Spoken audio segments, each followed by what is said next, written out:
కీర్తనలు 106 9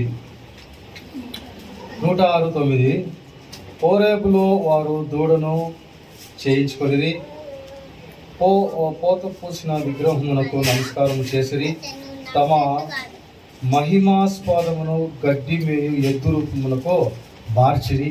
ఐగుప్తులో గొప్ప కార్యములను హామదేశంలో ఆశ్చర్యకార్యములను ఎర్ర సముద్రము వద్ద భయము పుట్టించిన క్రియలను చేసిన తమ రక్షకుడైన దేవుని మర్చిపోయి అప్పుడు ఆయన నేను వారిని నశింపజేయుదునెను.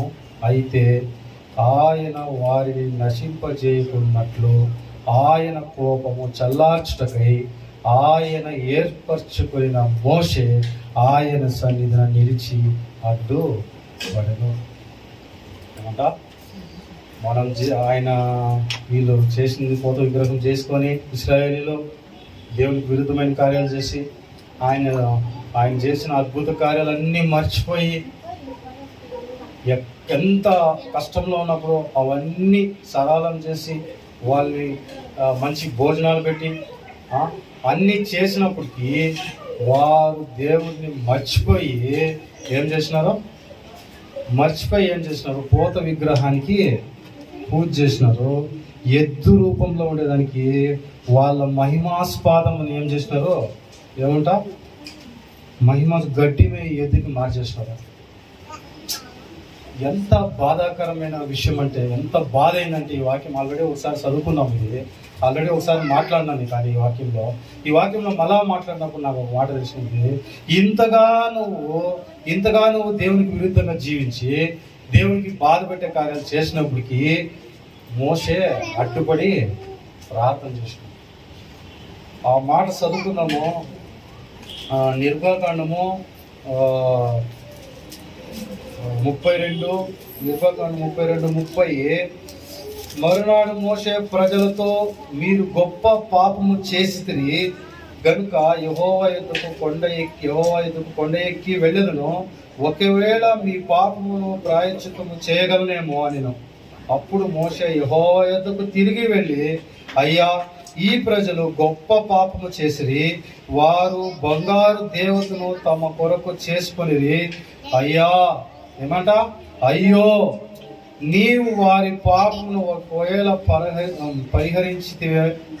పరిహరించితివా లేని ఎడల నీవు రాసిన నీ గ్రంథంలో నుండి నా పేరు తుడిచివేయమని బ్రతిమాలు కొనెను.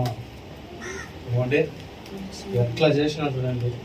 మీ కొరకు నేను ప్రార్థన చేస్తాను, బ్రతిమాలుకుంటాను అని చెప్పి పోయి ఏమంటాడో, నీ గ్రంథంలో నా పేరు ఉంటే దయచేసి దాన్ని తీసేయంటున్నాడు.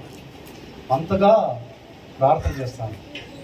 ఈరోజు మనము బాగా ఉండాము అంటే నువ్వు ఎన్ని పాపాలు చేసినా, ఎన్ని దేవుడికి అయిష్టమైన కార్యాలు చేసినా, ఎంత దేవుడికి అయిష్టమైన కార్యాలు చేసినా అయినా నేను బాగుండాను అంటే ఎవరో నీ కొరకు ప్రార్థన చేస్తా ఉన్నారు. సంఘము నీ కొరకు ప్రార్థన చేస్తా ఉంది, అవునా కాదా?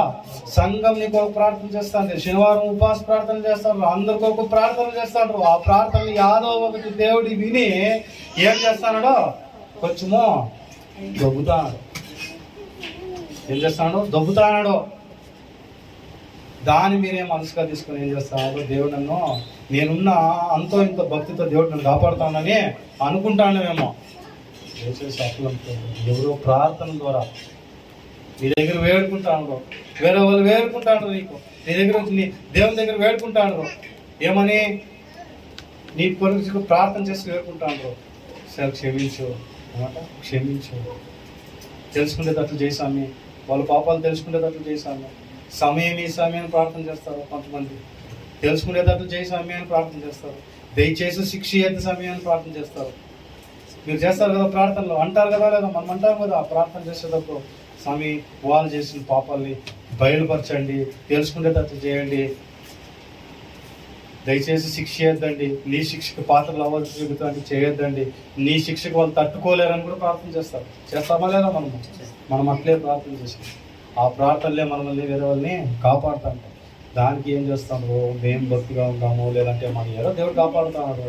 అని కాదు, ఎవరో ప్రార్థన మన కోసమో చేస్తాను. మోసే చేస్తాను ప్రార్థన, ఏమని చేస్తాను చూడు, ఎంత ప్రేమ చూడండి. అందుకే దేవుడు మోసేని అంత ప్రేమించి ఎట్లా పాటలు చేస్తాను చూడు. నీ గ్రంథంలో నా పేరు ఉంటే ఏమన్నా నా పేరు తీసేసాయి, వీళ్ళని నువ్వు ఈ శిక్ష నుంచి తప్పించుకోకుంటే నా పేరే తీసేయంటాను. అందుకు దేవుడు ఏం చేస్తాడు తెలుసా, దేవుడు క్షమిస్తాడు. ఆ కాలానికి రాకుండా దాన్ని దొబ్బుతాడు. ఏమండి, ఆ కాలానికి ఆ శిక్ష రాకుండా ముందుకి ఈరోజు నీకు ఇంకా సమయం ఇచ్చి నువ్వు ఇంకా నీ పాపాల్లో నువ్వు ఉండి కూడా నీకు ఏమి శిక్ష రాకుండా ఉంది అంటే కొన్ని ప్రార్థన ద్వారా నీకు మంచి దేవుడు సహాయం చేస్తున్నాడు. నువ్వు ఇంకా మారితే పర్వాలే, ఇంకా దిద్దుకుంటే పర్వాలే, ఏమంటే ఇంకా మారి దిద్దుకొని దేవుని సన్నిధానికి వస్తే పర్వాలే, లేదంటే శిక్షకు పాత్ర అయిపోతావు. వాళ్ళు ఆ రోజు మోసే చేసిన ప్రార్థన ద్వారా, మోసే అడుక్కున్న ద్వారా ఆ రోజు తప్పించుకున్నారు శిక్షనే. కానీ అదే జీవితాల్లో ఉండి లాస్ట్ శిక్షకి పాత్రలో అయిపోయిన వాళ్ళు. దయచేసి ఈరోజు విన్న వాక్య ప్రకారంగా మనం ఈరోజు దేవుడు మనతో వాక్యం మాట ప్రకారంగా మనకు దేవుడు సమయం ఇచ్చే కొద్దీ మనం ఏం చేయాలా, మారాలి. ఎవరో మన కోసం ప్రార్థన చేస్తాం, ఎవరో విన్నపములు దేవుడు వింటాడో, ఈయన మనకు సమయమో దయచేస్తాడో, దయచేసిన కొద్ది మనం ఏం చేయాలా, మారాలా, ఆయన సన్నిధానం దగ్గరికి రావాలా. మనము ఇశ్రాయేలు ఉన్నట్లు ఉండేదో మనం మారదాము, మనము ఆయన దగ్గరికి పోదాము, ఆయన ఇచ్చిన సమయాన్ని సద్వినియోగం చేసుకుందాము, ఆయనకి పాత్రలుగా మారదాము, ఆయనకి ఇష్టమైన పాత్రలుగా మనము జీవిస్తాం, ఆయన సంతోషపడదాం. నేను ఇచ్చిన సమయము వ్యర్థం కాలేదనుకోవాలి. దేవుడు ఇతరులు ప్రార్థన చేసి మనకు దేవుడి దగ్గర సమయం ఇప్పిస్తే ఏమండి, ఆ సమయము వృధా కాకూడదు. అవునా కదా, మోసే ప్రార్థన చేసినాడు, వీళ్ళ దగ్గర సమయం ఇప్పించినాడు దేవుడు. ఆ సమయంలో వాళ్ళు ఏం చేయాల్సింది, మారాల్సింది, మారి దేవుని సన్నిధిలో రావాల్సింది, దేవునికి అనుగుణంగా జీవించాల్సింది. అందరూ అనుగుణంగా జీవించితే పోయిన 6 లక్షల మంది కరెక్ట్గా పోయేసింది ఎవరు కనానికి. అవునా కదా, వారు సనిగి దేవునికి విరుద్ధంగా జీవించి దేవుడిని దూరం చేసుకొని అన్ని దేవతలను పూజించి బయలుదేవతలను పూజించి పోత విగ్రహములకి పూజించినాడు. మహాకార్యములు చేసినాడు దేవుడు, ఎన్నో అద్భుత కార్యాలు చేసినాడు.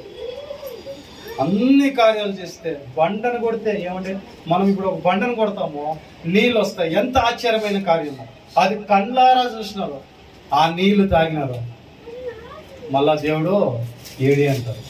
ఏమండి, తర్వాత కుర్రేళ్ళు ఈ పక్క ఒక పక్క ఈ పక్క పొడవుల పశ్చిమ 2 పక్కల ఇంత ఎత్తున 2 మూరలు ఎత్తునేమో కుర్రేళ్ళు పడితే తీసుకొని తిన్నారు. కానీ ఎట్లా కుర్రేళ్ళు వచ్చినాయి అవన్నీ ఆలోచించలేదు. కుర్రేళ్ళు వచ్చినాయి, చేసుకున్నారు, తిన్నారు. మళ్ళా ఏంటి దేవుడు ఏడి అంటారు. ఎర్ర సముద్రం దాటిపించినప్పుడు ఏమంటే, ఈ పక్క పాయలుగా చీల్చినప్పుడు 6 నెలలు నడిచినప్పుడు సముద్రంలో నడుస్తాడమే, అగాధంలో నడుస్తాడమే.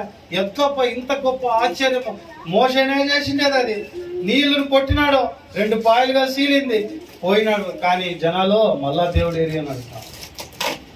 దేవుడు మనం చేసిన అద్భుత కార్యాలు అన్నిటినీ మనం సద్వినియోగం ఆస్వాదించాల. ప్రతి ఒక్కటి మళ్ళా దేవుడు ఏరియా అని అడగకూడదు. వీళ్ళు అట్లే చేసినారు, ఇశ్రాయేలు అట్లా చేసినందుకే వాళ్ళు కానాను చేసిన పోలే. మనం ఈరోజు అదే బ్రతుకులో ఉంటే పరలోక రాజ్యానికి అన్యాయంగా నరకానికి పోతాం. దేవుడికి ఇష్టం లేదు నరకానికి పంపించడానికి. అందుకే మనకి సమయము ఇస్తాడు. ఆ సమయము నువ్వు సంపాదించుకునేది కాదు, ఇతరులు ఇప్పిస్తాడు నీకోసం. ఏమంటే, ఇతరులు ప్రార్థన చేసి నీకు సమయాన్ని ఇప్పిస్తాడు. దేవాస వారు దిద్దుకోవడానికి, వారు మారడానికి ఏమంటే సమయం ఇప్పిస్తాను. ప్రార్థన చేసి సంఘం ప్రార్థిస్తాను, జనాలు ప్రార్థన చేస్తాను, అందరూ ప్రార్థన చేసి సమయం ఇప్పిస్తాను. ఆ సమయాన్ని సద్వినియోగం చేసుకోవాలా. నువ్వు ఇష్టం వచ్చినట్లు ఆడినావంటే అన్యాయంగా దేవుడికి విరుద్ధం కార్యం చేసి అన్యాయంగా నరకానికి పోతావు. మనం అట్లాంటి పాత్రలు కావడానికి వీలు లేదు. దేవుడిచ్చిన సమయాన్ని, ప్రార్థన చేసిన సమయం ఇప్పించినది సద్వినియోగం చేసుకొని దేవుడి దగ్గరగా పోయి మన పరలోక రాజ్యానికి పోదాం. దేవుడి వాక్యాన్ని ఆశీర్వదించి దీవించుగాక.